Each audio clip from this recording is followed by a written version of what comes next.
ampulla.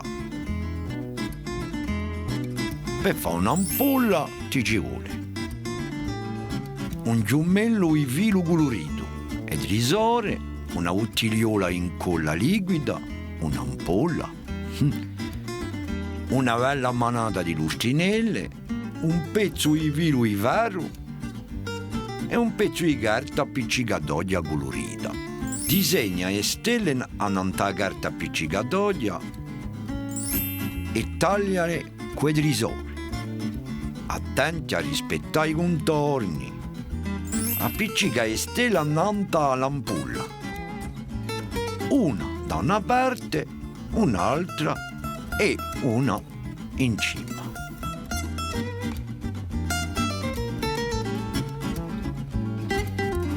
Torci un pezzo di fil di ferro fatto a fibbia in un fondo dell'ampulla.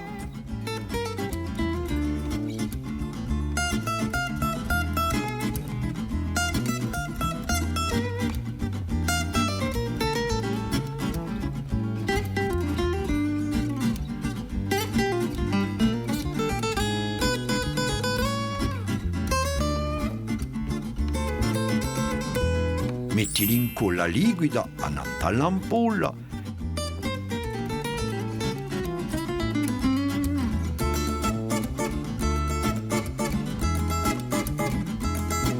e lampagi e lustrinelle.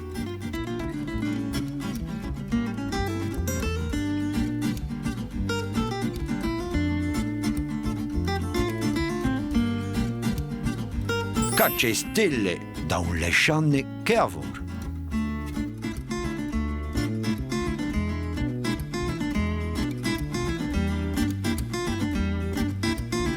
Fa passare un vino in una Bibbia da appendere l'ampolla.